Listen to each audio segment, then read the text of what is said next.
Saímos de uma sala, já entramos na outra, não para. A Escola de Pesquisadores do Campus de São Carlos é assim, dinâmica, rápida e vamos que vamos. Muito bem, 5.000, mais de 5.000 participantes nesta sexta edição da Escola de Pesquisadores do Campus USP de São Carlos. É realmente um recorde a todos os níveis. Estamos de volta então para esta sexta edição da nossa escola e para falarmos de um tema bastante importante para todos os pesquisadores: a divulgação científica e marketing dos artigos científicos. Tomem atenção, porque esta é uma palestra bastante importante.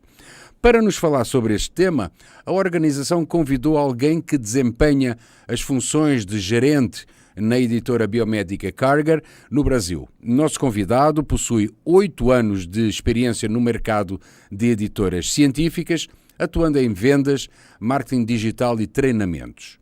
Ele é o idealizador e o organizador de diversos webinários em parceria com o portal de periódicos da CAPES, como, por exemplo, eu vou começar a enumerar: como ter sucesso na publicação do seu artigo científico de patologia, ética na pesquisa e publicação em tempos de ciência aberta, como conseguir publicar o seu artigo biomédico, revisão de confiança, melhores práticas para peer reviewers.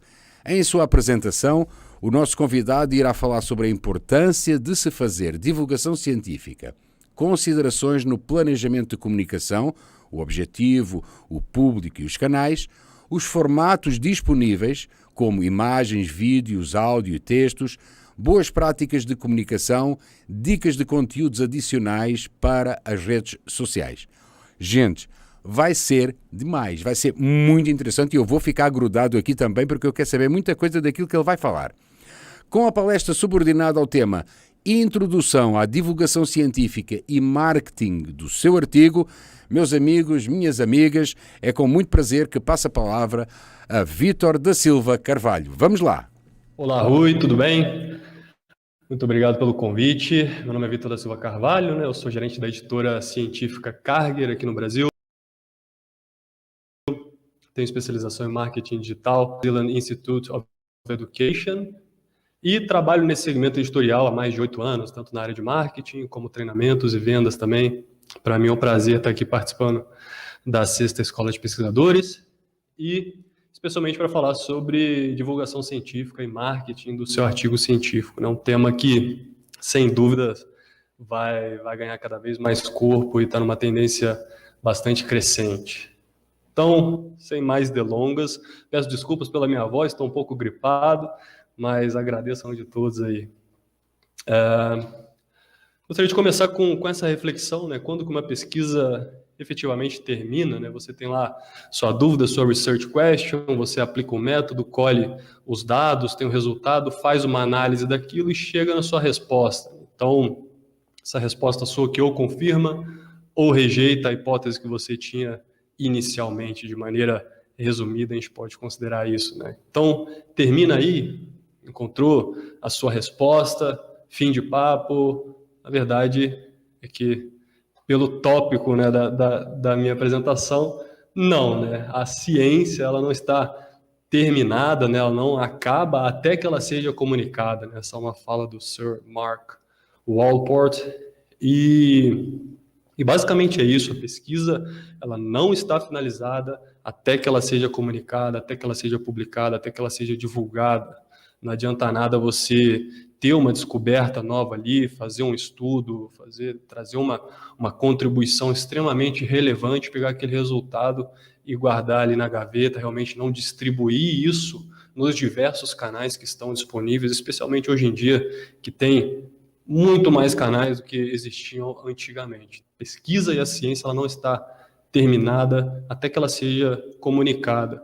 E eu desmembraria esse comunicado talvez em 2 vertentes aqui, né? A primeira delas, comunicada para os seus pares, né? Comunicada para os outros especialistas, para que os outros grupos de estudos, a partir desse teu conhecimento novo, continuem evoluindo com a ciência, né, e buscando novos conhecimentos. Então, para os pares, mas também divulgada de uma maneira mais ampla para a sociedade, né? Em uma fala, em uma comunicação mais acessível, que possa ser melhor compreendida pela população de uma maneira mais geral. A gente sabe que não pode existir um abismo, né, uma lacuna entre a ciência e a sociedade. Tem, inclusive, movimentos atualmente que endereçam essa situação, questão da ciência cidadã, que é uma das vertentes da ciência aberta, que busca exatamente isso, aglutinar cada vez mais ciência e sociedade, e a divulgação científica, ela também atua aí, né, em criar essas pontes para que não exista esse abismo, essa separação, esse cenário fragmentado entre ciência e sociedade. Uma das outras razões também, né, é que grande parte das pesquisas, especialmente no Brasil, elas são financiadas pela sociedade, né, através das agências de fomento, o próprio governo, mas que no fim das contas são as pessoas que estão financiando essas pesquisas, essas linhas de estudos. Então, é extremamente relevante que isso tenha essa devolutiva para a sociedade, seja se for em impacto social, né, melhor ainda, uma pesquisa que resultou ali em uma mudança, né, na vida das pessoas real, mas que se não chegar nesse estágio, né, até porque isso demora algumas etapas e tem pesquisas e pesquisas, que seja pelo menos a nível de informação, né, de realmente poder compartilhar os resultados daquelas pesquisas, o que se descobriu, quais são os próximos passos, por que isso é importante, o que vai acrescentar aqui ou ali. Então, realmente, a divulgação científica, ela atua criando essas pontes de conexão entre a ciência e a sociedade, que é extremamente fundamental. Então, por que fazer divulgação científica? Porque é importante, tanto para a ciência quanto para a sociedade.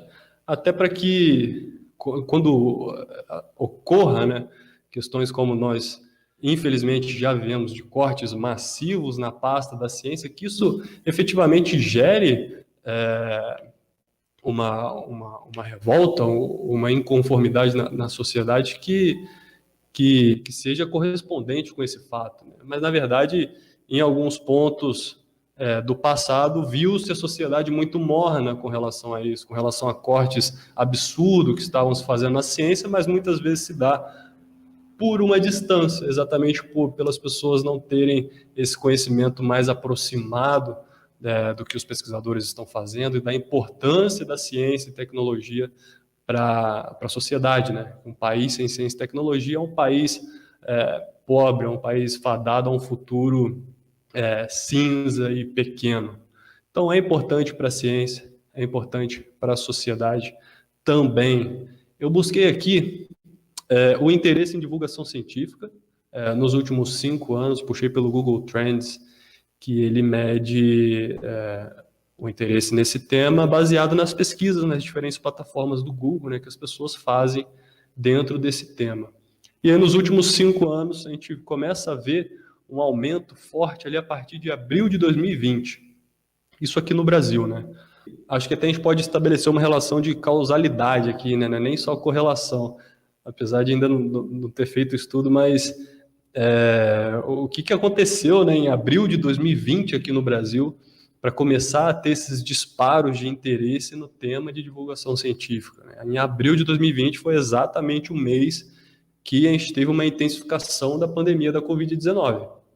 Então, quando a gente se depara com uma pandemia, com uma crise sanitária nessas dimensões, a divulgação científica, ela não é um aspecto interessante, bacana, vamos pensar em fazer. Não, a divulgação científica, ela é parte fundamental no enfrentamento dessa pandemia, nessa tratativa de realmente você poder se conectar com a sociedade, conectar a ciência e sociedade, explicar exatamente o que está se passando, desmembrar todos esses termos científicos para que seja compreensível por parte da população. Falar, é isso, já descobrimos isso, queremos descobrir aquilo, as melhores práticas até agora são essas, isso é respaldado nesses estudos, e tudo em uma comunicação muito, muito mais fácil de se digerir para que a sociedade realmente atue em conjunto, né, no enfrentamento da pandemia.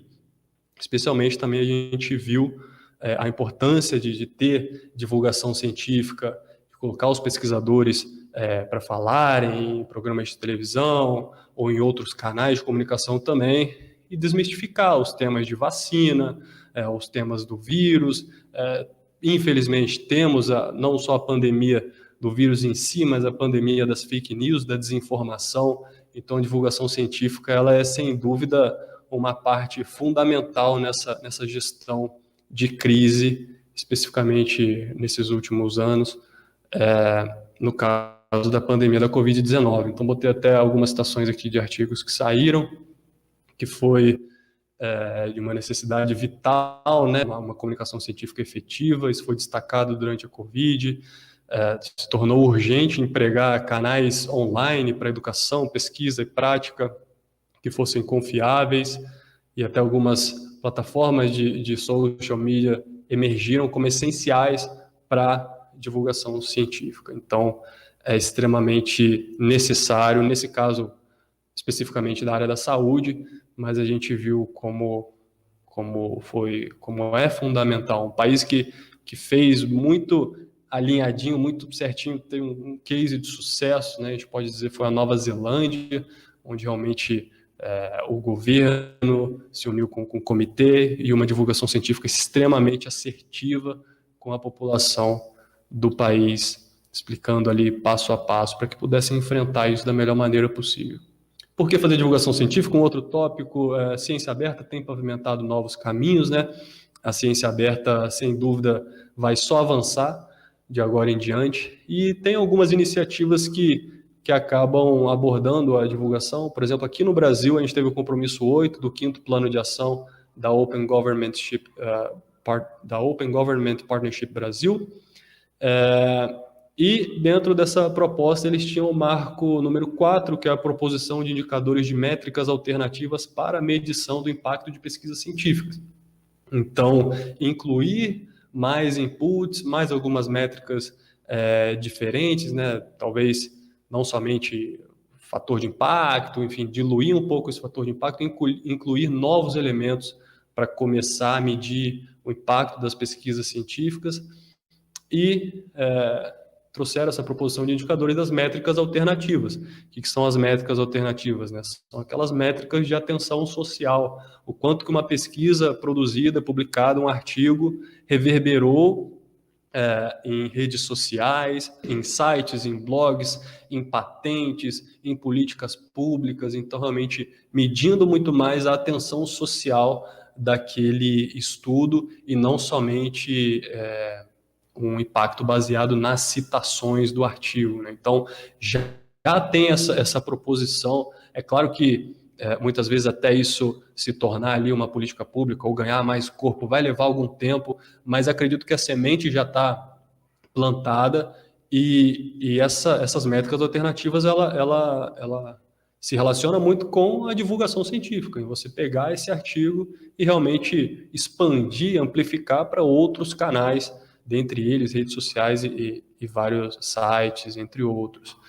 Então, é interessante porque os pesquisadores, as pesquisadoras que já tiverem esse conhecimento, ou já aplicarem isso rotineiramente nas suas pesquisas, nos seus artigos, realizando ações de divulgação científica, quando virar essa chavezinha, já estarão, sem dúvida, mais preparados e não sofrerão tanto com a mudança, porque efetivamente já incluem ações e iniciativas de uma divulgação científica melhorada como parte do seu projeto de pesquisa de maneira geral, né?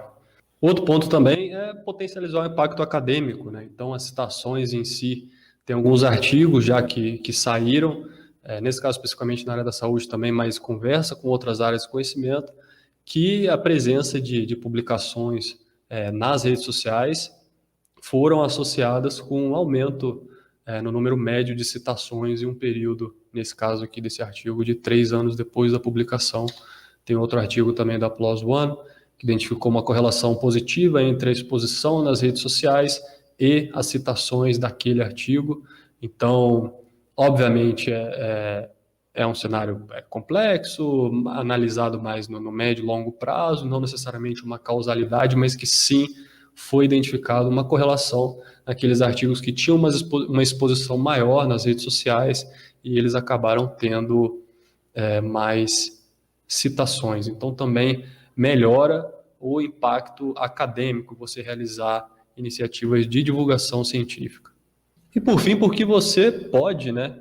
Então, quando a gente pega como que a divulgação era feita lá atrás, né, em 1600, era através das cartas, e essas cartas se tornaram o que a gente conhece como os periódicos científicos hoje em dia, junto com os livros. Depois surgiu o rádio, ficou bastante tempo em alta, veio a televisão e, mais recentemente, internet, redes sociais, redes acadêmicas, entre outros canais, né? Eu botei uma divisão ali porque é uma divisão muito clara mesmo, porque até quando a tecnologia mais avançada, digamos assim, era a televisão, tem uma característica que escolhia-se muito quem teria voz, né? Então, para você poder ter 5 minutos ali num programa de televisão ou fazer uma entrevista para um programa de rádio, você teria que ser necessariamente a presidente da sociedade brasileira de XYZ, ou a diretora ou diretor da instituição tal. Então, tem alguns requisitos baseados em diversos fatores que escolhia-se muito quem ia ter a chance de se comunicar em larga escala, de comunicar para várias pessoas ao mesmo tempo. E com a internet, com as redes sociais, a verdade é que hoje em dia todo mundo tem essa possibilidade igual, né? Todo mundo tem a possibilidade de ter uma rede social ali e se comunicar com milhares, milhões de pessoas em qualquer lugar do mundo ao mesmo tempo, sem necessidade de ter um terceiro intermediando essa comunicação.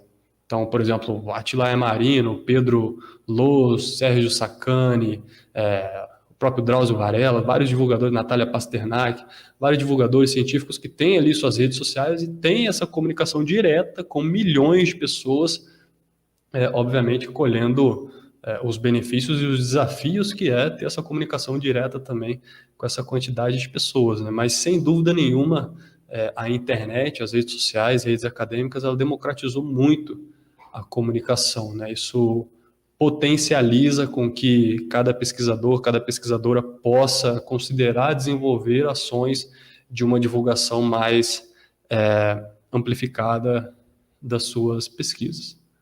Então, beleza, Vitor, eu acho que é interessante, você trouxe aspectos ali que faz sentido, do porquê fazer uma divulgação científica, interessante para a sociedade, a ciência aberta, impacto acadêmico. E vamos lá, agora, iniciativa tanto de divulgação quanto marketing do seu artigo propriamente dito.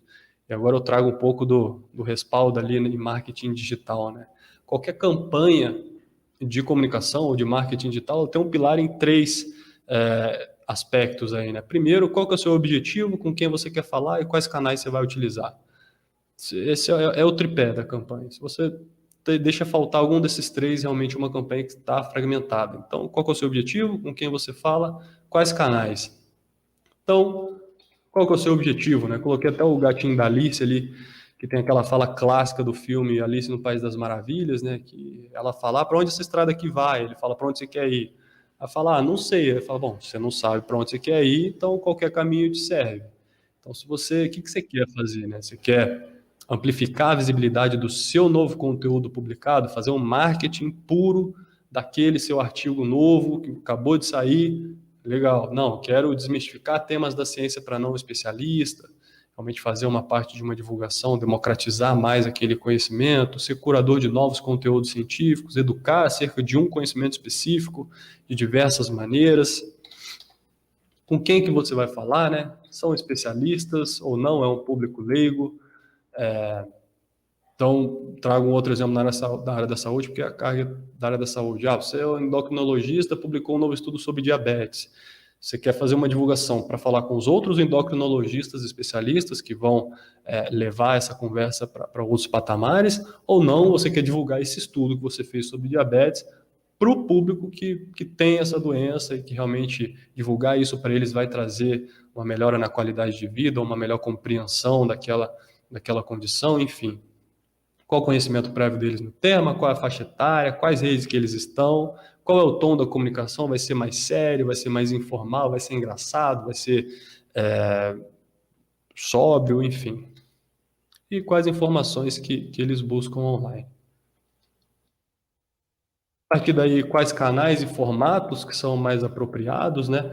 Então, se você já sabe o que você quer fazer, para quem você quer falar, como e aonde você vai distribuir isso, né? Vai ser mais no offline ou no online? Quais são os benefícios do online? Quais são os benefícios do offline? Vou manter para o público acadêmico, para os canais acadêmicos, né? Redes acadêmicas como ResearchGate, Academia.edu, não acadêmico. Os formatos, vou explorar textos, áudios, imagens, e o formato escolhido está de acordo com esse canal, né? Ah, Vitor, eu quero fazer um texto mais longo, né? Isso você não vai colocar no Twitter.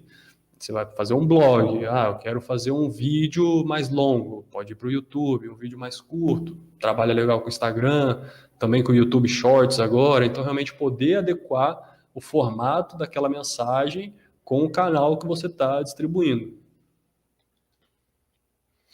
Então, formato, textos, vídeos, animações, áudios, imagens, GIFs. A partir daquele artigo, né, até coloquei aqui, é interessante que se pudesse preparar um outro material adicional de imagens, de textos, vídeos, que fizessem esse backlink, né, que fizessem referência a esse artigo original que você publicou. Então, os áudios estão super em alta com a questão dos podcasts. Podcast é muito consumido. Tem até um estudo que podcast sobre ciência, ciência é o terceiro tema mais consumido em podcasts aqui no Brasil. Então, as pessoas realmente vão para esse formato com interesse de aprender algo novo. E o áudio ele tem um benefício bastante singular, né? Que ele te permite que você o consuma enquanto você faz outras coisas.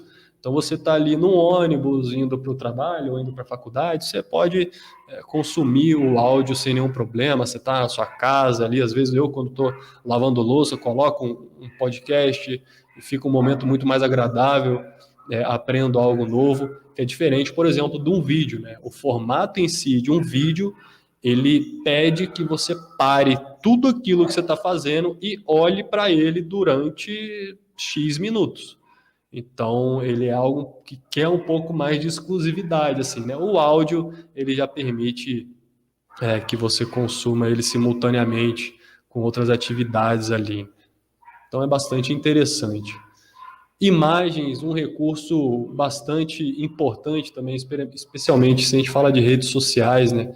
As imagens são extremamente importantes. As imagens, elas comunicam, né? Tem essa fala aqui, redes sociais são floresta, né? Seu post vai ser mais uma árvore, vai ser aquele post que a pessoa vai passar e não vai nem se ligar que passou por aquele conteúdo. Então, muitas vezes, vou compartilhar informação sobre o artigo, muita gente que coloca só o gráfico ali que estava dentro do artigo e manda.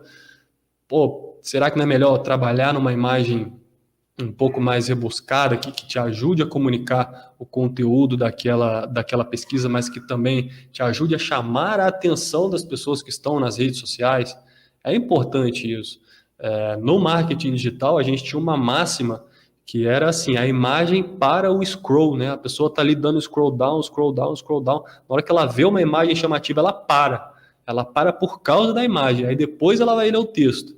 Aí depois ela lê o texto e ela converte. Ou clica, ou vai ler o texto completo, enfim. Mas a imagem, efetivamente, é o primeiro recurso que faz o usuário ali parar e prestar atenção. Opa, o que é isso aqui? Ah, tá. Pô, é uma pesquisa sobre XYZ. Pô, interessante, deixa eu ler mais sobre isso. Então, é importante que se considere as imagens ali como um recurso e não somente como um anexo ali para colocar nas redes sociais. Realmente, se puder trabalhar uma imagem melhor, vale bastante a pena. Os vídeos são extremamente bem aceitos, né, em diversos canais, em diversos... com as suas especificidades, né, mais longos ou mais curtos. As pessoas são 2 vezes mais propensas a compartilhar um conteúdo em vídeo. Vê se aí no WhatsApp também, né, a quantidade de vídeo que a gente não recebe sendo compartilhado, então é um formato bastante engajador e que as pessoas tendem a compartilhar de uma maneira mais fácil do que um texto longo, por exemplo. 82% do tráfego global da internet em 2022 foi em vídeo e a média global de consumo de vídeo é de 84 minutos por dia, né? Então, tem vídeo animações que são formatos que muitas vezes ajudam a transmitir a mensagem de uma maneira mais fácil de se compreender e de se digerir, né? Por exemplo, esse vídeo aqui. Modern technologies waste energy in the form of heat. For example, data centers convert more than 98% of the electricity they use into heat. This lost heat can constitute a valuable source of electricity.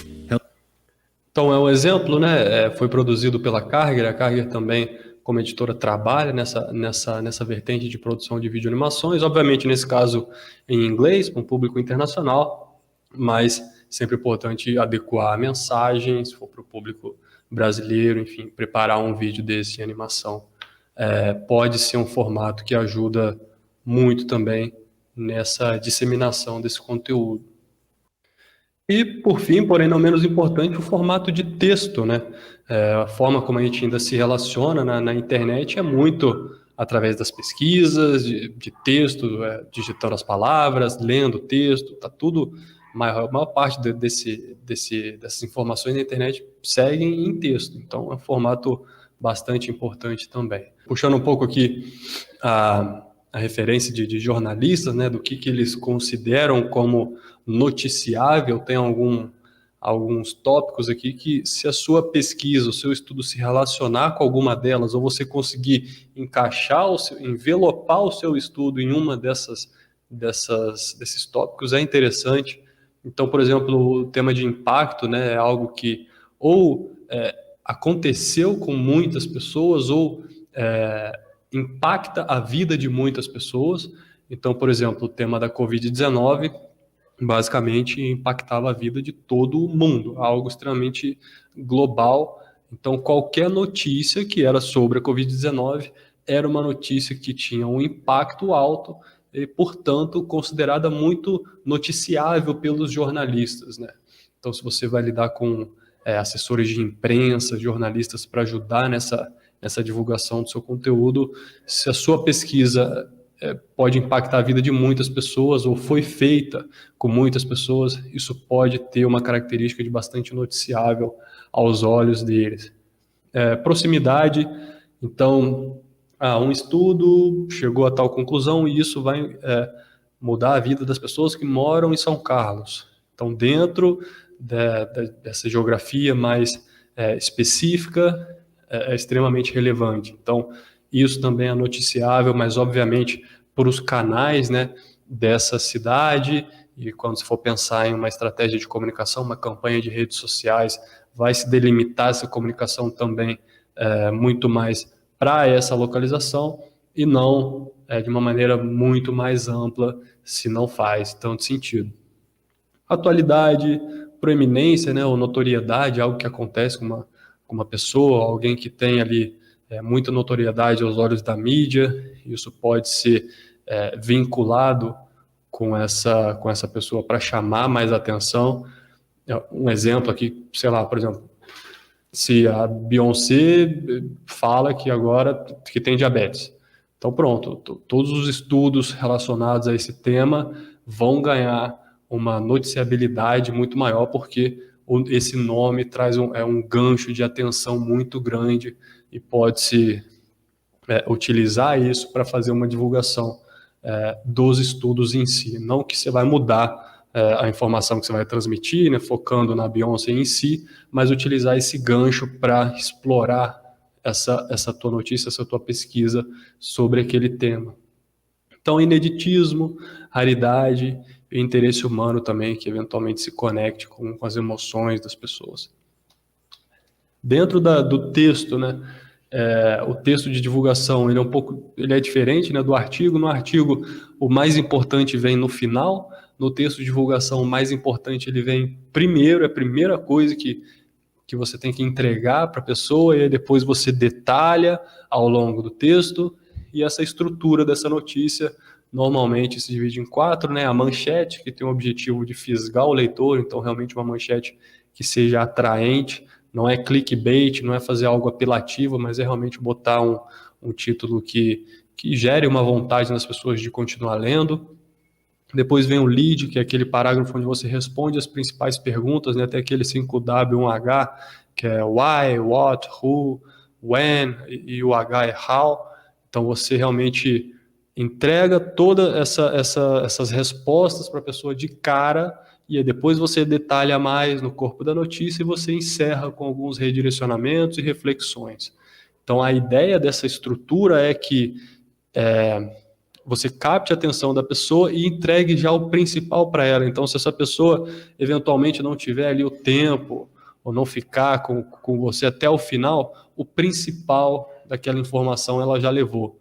E a gente sabe que o tempo de atenção das pessoas hoje em dia está cada vez menor, né? Então, realmente é importante que você possa entregar o conteúdo mais robusto já de imediato, e se essa pessoa for embora, ela já leva aquela parte principal com ela. Algumas melhores práticas, né? Fisgar o leitor, não tornar esse primeiro parágrafo moroso, que é exatamente isso que eu falei, esse primeiro parágrafo tem que ser bem conciso e entregar o principal, então não ficar com muitas definições, ou se precisar fazer uma cronologia, voltar muito no tempo, ou falar de generalidades que serviria para qualquer assunto que você fosse falar, então começa já mais focado, utilizar figuras de linguagem, analogia, metáfora, até esse vídeo do Átila Marino aqui eu vou botar depois, ele utiliza figuras de linguagem, isso deixa muito mais interessante. Evitar jargões científicos, isso é muito específico da comunidade acadêmica, né, que se vai ser distribuído para a população em geral, perde força. E antecipe as perguntas dos leitores, né, antes que eles façam. Então, se você preparou um conteúdo ali de divulgação, é interessante que você faça uma peer review com uma pessoa ali da sua família, né, com um amigo que não é especialista, e provavelmente as dúvidas que essa pessoa te apresentar podem ser as dúvidas que os leitores, de maneira geral, teriam. Então, você já antecipa e já responde essas perguntas ou no seu texto ou no seu vídeo antes de fazer a sua divulgação. Como esse buraco negro está a 55 milhões de anos-luz daqui, você tentar ver ele com um telescópio é a mesma coisa que você tentar ler um rótulo de um Yakult em Manaus, olhando daqui de São Paulo. Então, as figuras de linguagem, essas analogias, metáforas são muito, muito interessantes, conectam fácil com as pessoas e é muito utilizado na divulgação científica. Dê exemplos também.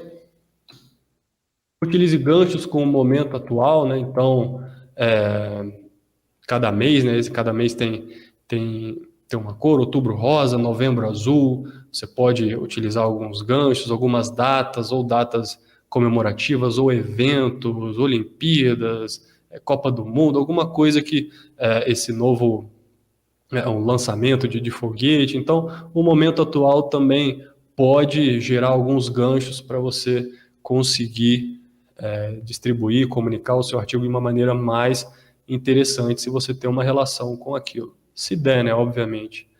Dê pausas para o leitor digerir o que acabou de ler, no caso de textos, né, faça parágrafos um pouco menores, seja objetivo, e ao invés daquela citação acadêmica, é importante você detalhar. Né? Em 1998, o físico XXX da Universidade XX publicou um artigo, ao invés de dar a citação mais formal.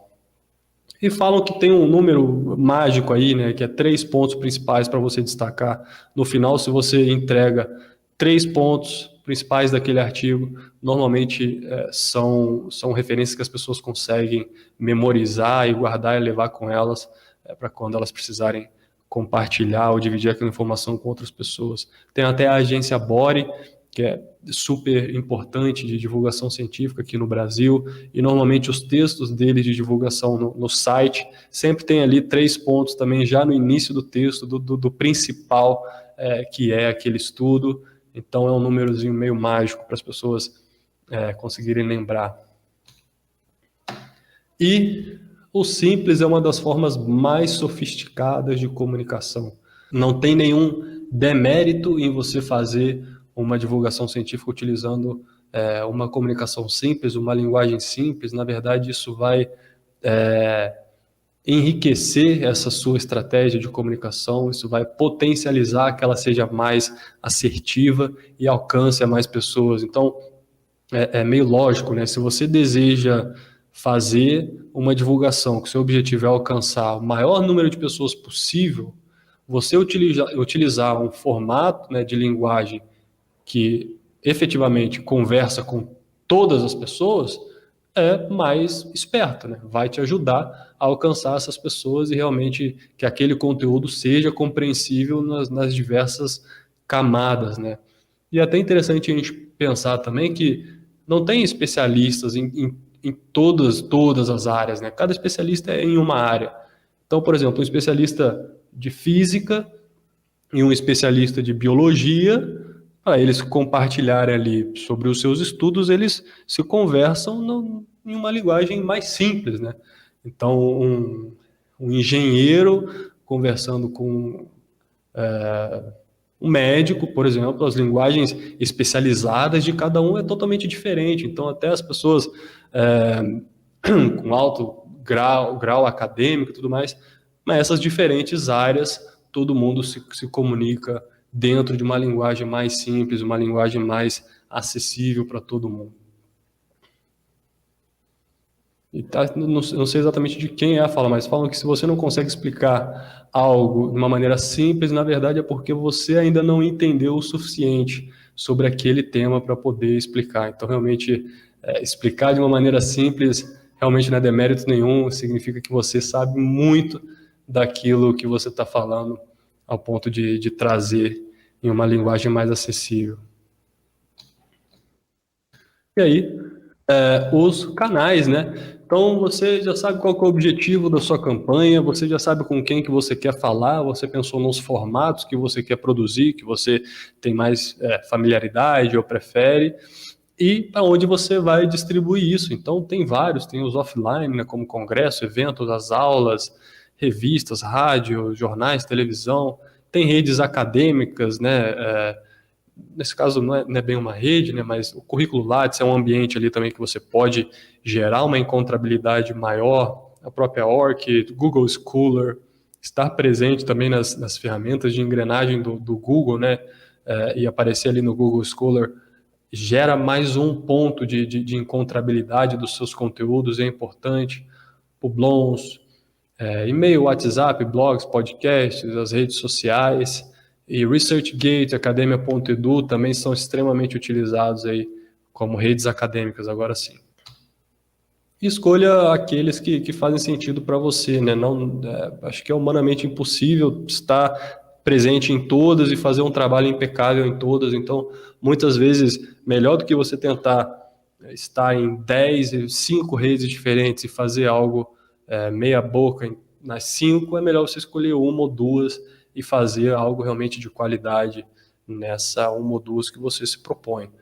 E utilizar também a redes de parceiros, né? Então, se você tem um conteúdo ali que você publicou e você tem um conteúdo de divulgação sobre aquele seu artigo, oferece isso para outros perfis, né, que você conhece. Então, por exemplo, rede de Instagram do seu departamento de pesquisa para divulgar aquilo, ou Facebook da biblioteca, que também pode divulgar aquilo, ou outros pesquisadores que também fazem uma divulgação, e você pode falar, esse meu estudo aqui tem bastante a ver com o que você faz também, quer postar nas suas redes, então você utiliza as suas, mas também você oferece esse conteúdo para outras.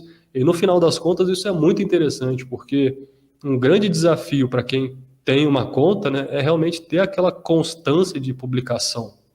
Então, se você já preparou ali, por exemplo, uma videoanimação ou um texto com uma imagem legal e tudo mais, e você oferece isso para outras redes de amigos seus ou dos seus pares, na prática você está até ajudando essas pessoas a cumprirem ali com uma constância, né, de publicação. Então, você está entregando conteúdo para eles replicarem e conteúdo que faz sentido também para a audiência deles, né? Então, isso é interessante também.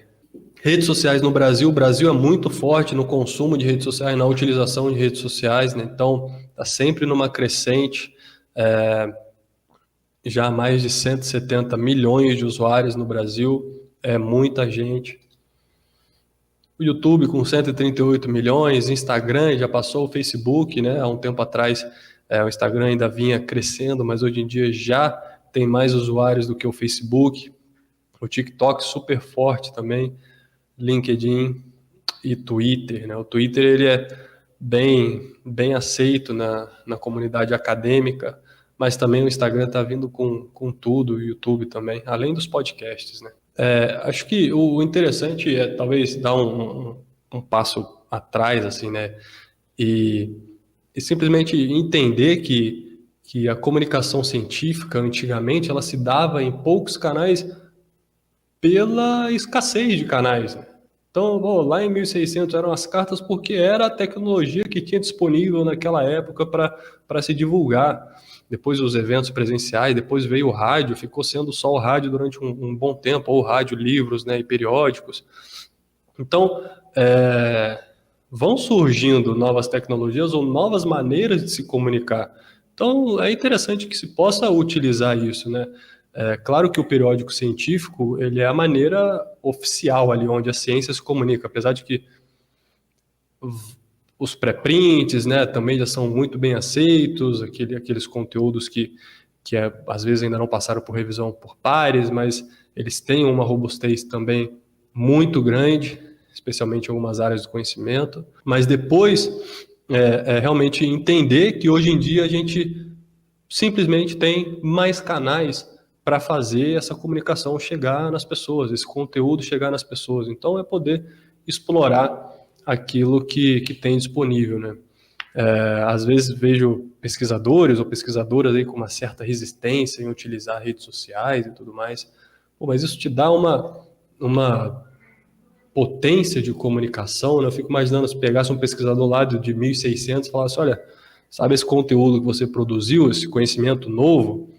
Então, se você botar aqui nessa telinha, apertar 1, 2, 3 botões, isso pode chegar a qualquer pessoa do mundo. A cabeça da pessoa explodir, falar, cara, quero ontem, para ontem isso, vamos usar, vamos descobrir, vamos tentar fazer. Mas é claro que nessa ânsia, às vezes, de tentar, ansiedade de utilizar várias redes, pode ser que se perca um pouco. Então, às vezes é melhor escolher algumas específicas e fazer um trabalho mais direcionado ali. Para isso, o YouTube tem o YouTube Creators, né? Que é tanto o site, canal do YouTube compartilhando as melhores práticas para as pessoas utilizarem esse canal com assertividade. Então, quem tem interesse no YouTube, verifica esse site. Facebook, Instagram, WhatsApp, Messenger, né? Tem o Meta Blueprint, são cursos online gratuitos. Então, quem tem interesse em conhecer melhor sobre essas redes específicas e deseja utilizar essas para fazer trabalho de divulgação ou comunicar melhor os seus estudos, dá uma olhada nesse Meta Blueprint também, que eles dão várias dicas, porque no final das contas é interesse deles que as pessoas utilizem os seus recursos na integralidade, né? Então eles realmente compartilham várias dicas e vários pulos do gato para que as pessoas possam utilizar com qualidade. Então quem tem interesse, dá uma olhada, é tudo gratuito, 100% disponível online. Para quem usa o Twitter, uma ferramenta WriteTag, ela te ajuda a identificar a qualidade das hashtags, então é bastante interessante para fazer uma consulta antes ali, se aquela hashtag que você está colocando realmente tem uma audiência grande que olha, né, qual que é a exposição daquela hashtag para as pessoas, se ela está quente agora, ou se ela não está em uso nenhum e tudo mais. Então, vale a pena conferir também esse site. Desafios, né? Vitor, eu não tenho tempo, não tenho expertise, não tenho paciência, não tenho incentivo, todos eles genuínos, né? Eu acredito que talvez conforme a nova geração de pesquisadores e pesquisadoras forem chegando, essa utilização desses canais digitais vai ser muito mais fluida, né? Porque essas pessoas já nasceram e foram criadas dentro desse ambiente. Então, realmente, quando eles chegarem nessa etapa aí de serem pesquisadores, esse trabalho ele já vai acontecer de uma maneira muito mais natural, talvez, do que hoje, em alguns casos, com pesquisadores mais sêniores e tudo mais. Mas todos esses desafios, eles são genuínos, realmente tempo. Ninguém tem tempo hoje em dia, e pesquisadora, a gente sabe que realmente tem menos tempo ainda, e tudo isso impacta. Mas nesse caso, eu acho que vale a pena pensar aí em grupos de pesquisa que são mais interdisciplinares, né, que envolvam ali profissionais da informação e que envolva também, eventualmente, pessoas com uma função de divulgação científica. Então, por exemplo, revisões sistemáticas muitas vezes incluem bibliotecários no processo de pesquisa em si, né, extremamente necessário. Por que não ter uma pessoa ali com uma função de divulgação científica após isso, ou durante a pesquisa, como após a publicação do artigo, que vai ser responsável também por essas iniciativas, né? Então, muitas vezes não é abraçar todas as atividades para si, mas sim compreender a importância, a relevância da divulgação científica, de que realmente é uma etapa que tem que ser incluída ali como parte do processo, né, de publicação e de pesquisa científica, e delegar ou se conectar com outras pessoas que podem fazer esse trabalho, que tem mais interesse, ou tem mais facilidade, ou tem mais tempo, enfim, e realmente possa, se conectando com as pessoas certas, fazer, realmente ter isso já como uma prática. Se possível, né, publique Open Access, compartilhe os dados da sua pesquisa, e sempre que puder também coloque o seu ORCID ou o DOI do seu artigo nas divulgações que você fizer. Eu falo isso, por exemplo, se você vai escrever um texto de blog ou até divulgar nas redes sociais, essas métricas alternativas, como Altmetrics ou PlumX, por exemplo, para citar duas, elas rastreiam o DOI do artigo. Então, elas vão nos sites, elas vão nos blogs acadêmicos ou outros blogs, e elas buscam o DOI. E a parte, se ela encontra o DOI do artigo, ela faz o link, e aí ela começa a rastrear e a contar essa métrica. Agora, se você escreve tudo e não bota realmente nenhuma referência que te conecte com aquele artigo que você publicou, essas métricas alternativas elas vão ficar no escuro. Então, realmente não vão poder fazer o link apropriado. E coloque também ali o seu ORCID, né, ou o seu Researcher ID, para que as pessoas, acho que não custa nada e pode gerar reverberar um pouco mais. Uma pessoa que ficou interessada, está ali fácil com o seu ORCID, clica e já conhece também diversos outros estudos que você fez, outros artigos, pode gerar mais leitura, mais visualização, eventualmente mais citação daquele seu artigo, simplesmente porque você deixou ali de uma maneira mais fácil para você ser encontrado ou encontrada. Então, é isso. Muito obrigado. E caso tenham comentários, perguntas, eu fico à disposição. Muito obrigado. Muito obrigado, caro Vítor. Um forte abraço para você. Os nossos agradecimentos em nome da comissão organizadora deste evento. Muito obrigado aí pela sua explanação, fantástica. Gostei, porque até é uma área que me diz respeito, embora eu esteja numa outra vertente, num outro patamar, enfim, mas é a minha área, é a nossa área, e obviamente que todas as explanações que você fez são de grande utilidade para os nossos pesquisadores. Caro amigo Vítor, nós estamos com 5.000 participantes nesta escola de pesquisadores, e só para dar uma ideia para você, nós estamos com pessoal que desde já eu abraço do fundo do meu coração, um abraço fraterno, de Passo Fundo, Rio Grande do Sul, Universidade Estadual do Sudoeste da Bahia, Instituto de Arquitetura e Urbanismo aqui do nosso campus, da USP São Carlos, Amazonas, Goiás, Maringá no Paraná, Tocantins, Palatina, também no Paraná, os nossos pesquisadores da Embrapa, a USP em São Paulo, Instituto Federal do Rio de Janeiro e pessoal em Curitiba. Para todos vocês, um forte abraço, muito obrigado por estarem a seguir esta escola de pesquisadores. Vítor, vamos então às questões que foram colocadas aqui no chat e que eu pedi a gentileza que você pudesse responder.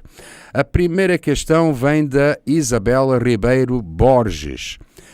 de Carvalho, ela que é da USP de São Paulo, e ela coloca a seguinte questão, Vítor.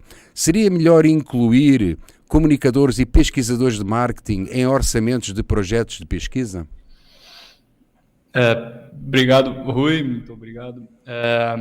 Eu acho que, na minha opinião, com certeza, como eu disse sobre a formação de grupos mais interdisciplinares, eu não vejo nenhum dano, muito pelo contrário. Eu acho que diferentes especialistas, obviamente os pesquisadores são as pessoas que mais conhecem sobre aquele estudo, sobre aquele tema, mas muitas vezes o conhecimento sobre como transmitir esse conhecimento para um público mais amplo realmente possa ser agregado, possa ser potencializado por outras pessoas.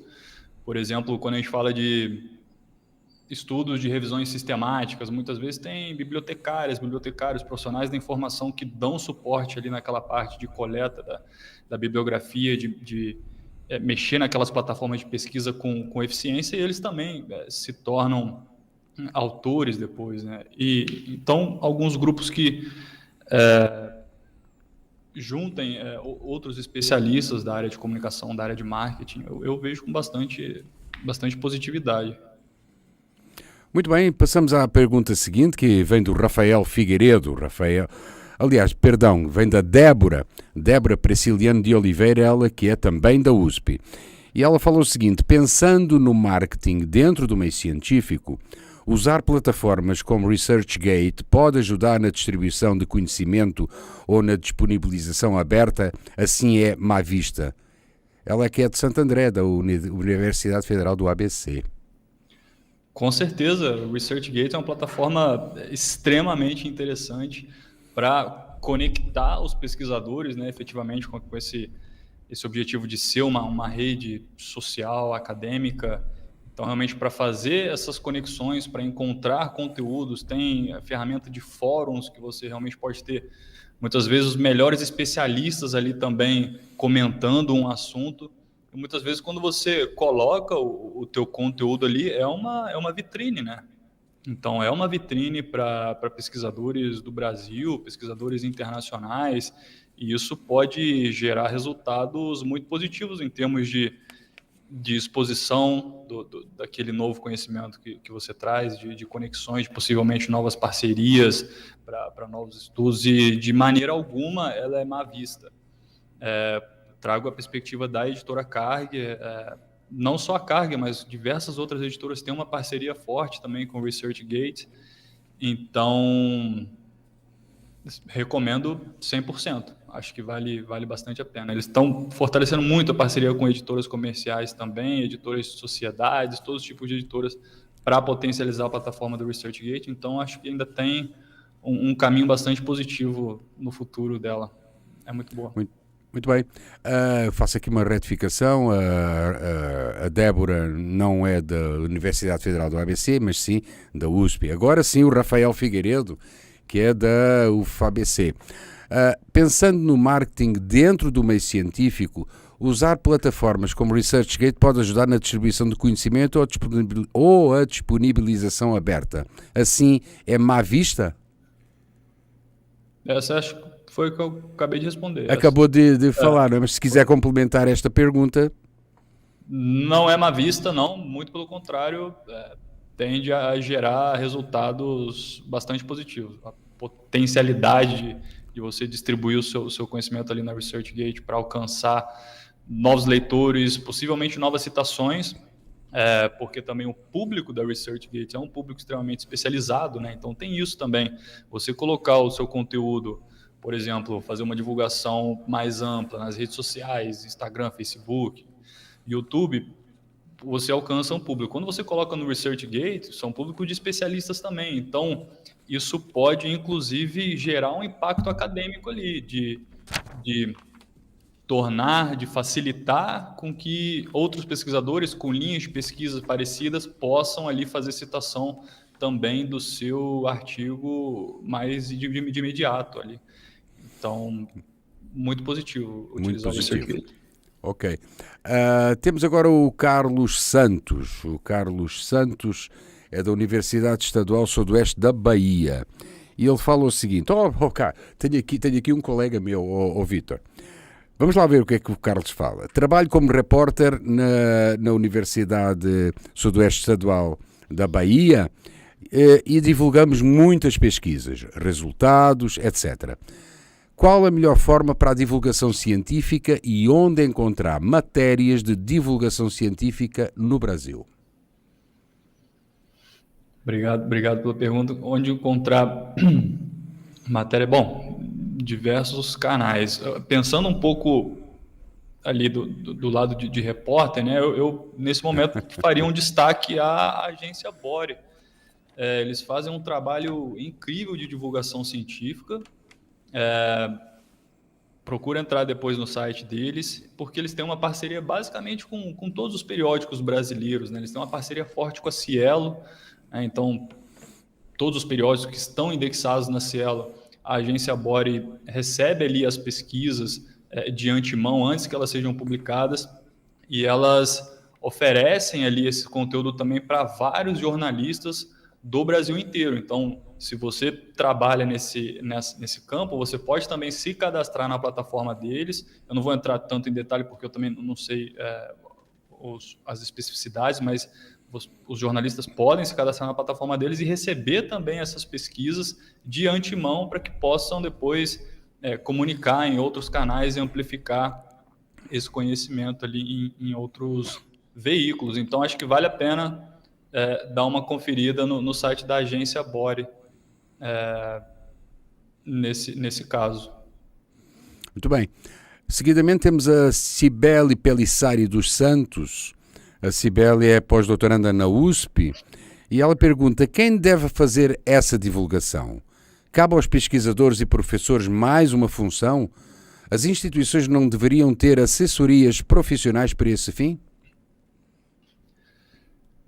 Com certeza, eu acho que a gente pôs o dedo na ferida agora. Com certeza, eu acho que as instituições podem e devem apoiar mais. Primeiro, eu acho que é um tema que vai ser cada vez mais abordado, vai ser cada vez mais levantada essa questão. Vem muito junto também com acesso aberto, com ciência aberta, divulgação científica entra um pouco nesse guarda-chuva e acredito que as instituições vão endereçar cada vez mais esse tema e possivelmente surjam iniciativas nesse sentido. A USP, de maneira geral, tem o jornal da USP ali, que eles fazem um trabalho excelente, também não sei internamente como que esse processo se dá, né? Como que os pesquisadores podem apresentar ou ter uma conversa, mas o jornal da USP é um case de excelência assim, internacional. Eu lembro que quando o pessoal da editora Carrier veio aqui para o Brasil, a gente passou lá e eles ficaram assim animadíssimos com a qualidade e excelência. Então, acho que dentro da própria USP já tem um case de sucesso que pode ser replicado e talvez utilizado mais pelos pesquisadores. Obviamente, não sei os detalhes, mas entendo que dar mais essa tarefa para os pesquisadores é um desafio e tanto, né? Assim como também plano de gestão de dados, que estão começando a falar cada vez mais. E aí, de novo, eu imagino que, nesse sentido, algumas conexões, né, de grupos podem fortalecer. Lembrando que o jornal da USP cresceu de tal forma, também de alguma maneira, digamos que apoiado pela antiga agência USP de notícias. Lembra disso, Vítor? Que era a grande difusora das notícias da USP em todas as áreas de conhecimento, e que depois o jornal da USP integrou esse know-how para se tornar naquilo que ele é hoje, que realmente ele é uma referência em termos de comunicação científica, não só em termos de comunicação científica, mas em outros aspectos ligados à ciência. Muito bem. O Leandro Lima fala da USP também, em São Paulo. Ele pergunta se o Vítor acha válido fazer divulgação para buscar novos investidores para laboratórios. Tem funil de conversação específico para conteúdos científicos? Sim ou não? Bem específica essa pergunta. Com certeza, eu acho que é válido. Eu acho que o seu laboratório fazer uma divulgação científica ali para alcançar novos financiadores e investidores, a divulgação em si já posiciona, muitas vezes, já pode posicionar o laboratório no radar desses possíveis financiadores, né? Então, você falou de funil, a primeira etapa do funil ali, né? Realmente é o awareness, né? São as pessoas saberem que o seu laboratório existe, que vocês realizam tais linhas de pesquisa, por que isso importa.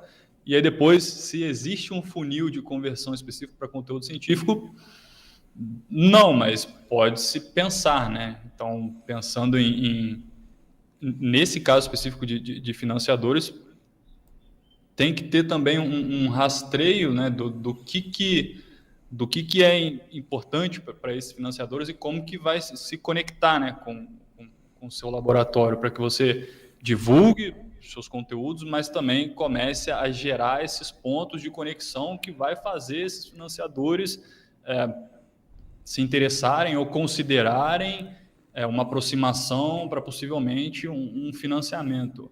Eu acho que a gente precisaria talvez aí conversar um pouco mais em detalhe algum dia. Se quiser, me manda um e-mail, acho que vale a pena a gente para trocar umas melhor. figurinhas, né?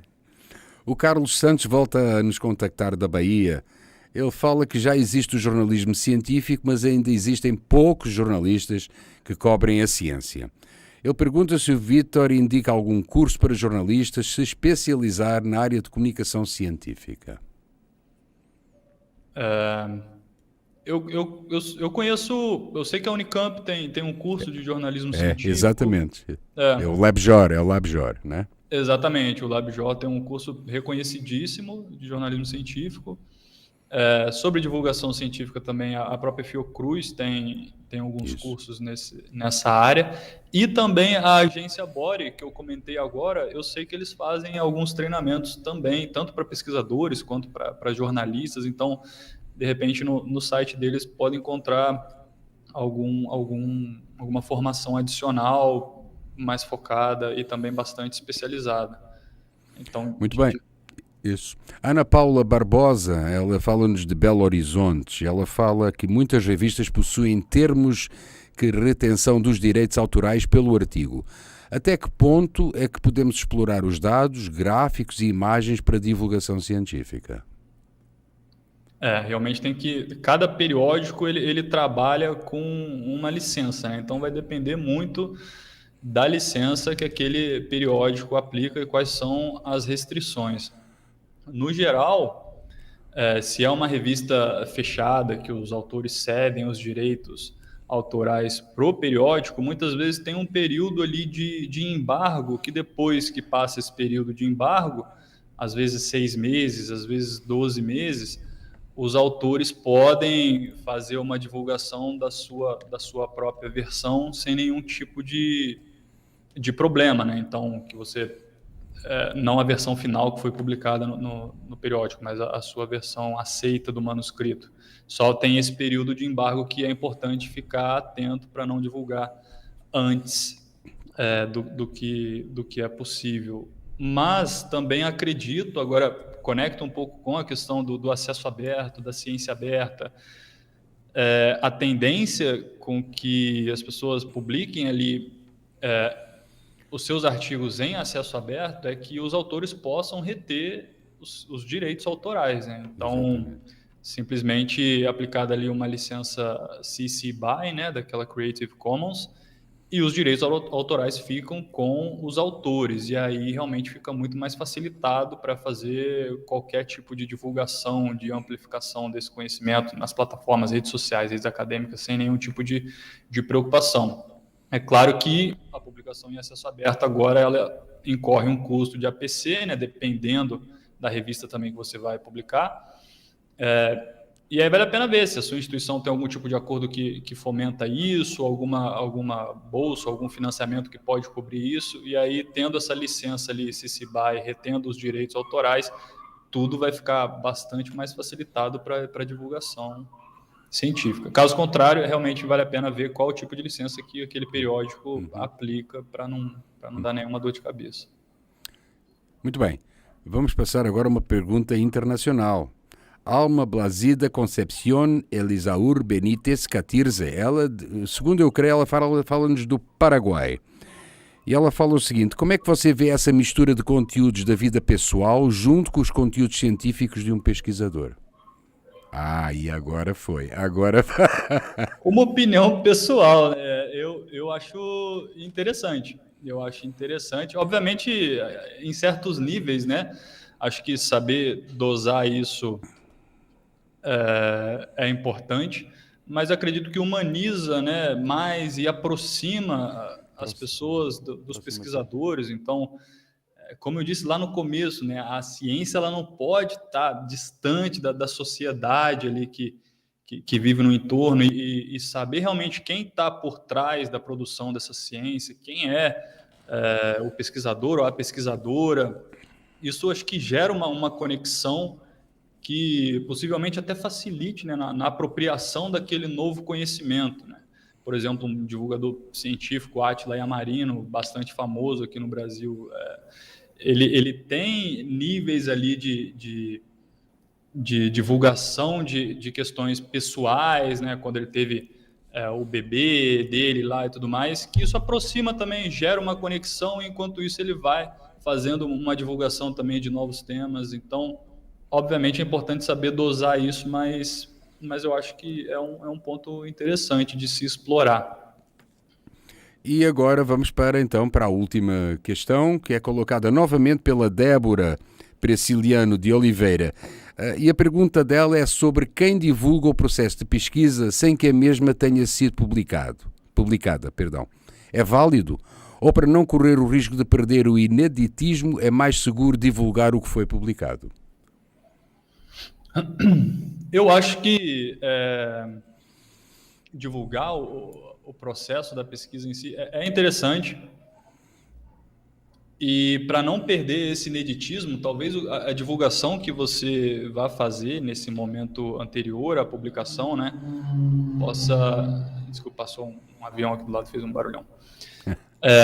Possa explorar bastante ali um gatilho mais de curiosidade, né? Não necessariamente que você já vá entregar aquele conteúdo que vai, enfim, colocar em xeque o ineditismo, mas você explorar nesse momento inicial essa curiosidade, né? Então, falar do que vocês estão querendo saber com esse estudo, o que vocês vão buscar e por que isso importa, começar a trazer esses elementos para conectar com as pessoas, o que o resultado vai poder impactar e como que vocês vão fazer esse estudo. Eu acho que esses elementos eles podem ser explorados em uma divulgação antes da publicação propriamente dita, mas sem comprometer ali o ineditismo do artigo quando ele for publicado. Mas acho que tem espaço sim para fazer um trabalho aí que já gera um engajamento, gera uma visibilidade daquele projeto de pesquisa e que vale a pena.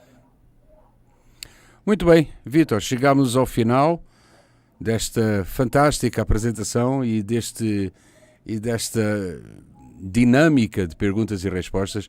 Em nome da organização da 6ª Escola de Pesquisadores do Campus de São Carlos, eu queria te enviar um abraço fraterno, um abraço também profissional, né?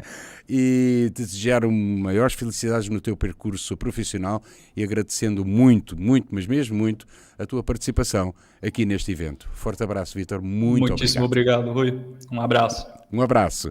Meus amigos, minhas amigas, estamos na reta final de mais esta palestra. Não esqueçam que logo mais às 18h30 temos então a reposição da palestra do professor Gilson Volpato, a palestra que ela tem o título, deixa ver aqui, de Educação Científica. Então, Redação Científica, Problemas e Caminhos. Não esqueçam, às 18h30, ao vivo e a cores, com o professor Gilson Volpato. Para já, vamos fazer aqui um breve intervalo de aproximadamente de 15 a 17 minutos para mudarmos de sala para a próxima palestra, onde iremos falar de projetos de vida e carreira. Fiquem atenção, porque este também vai ser um tema que eu diria quente, ok? Nós nos encontramos dentro de aproximadamente 15 minutos na nova sala. Um abraço a todos, até já.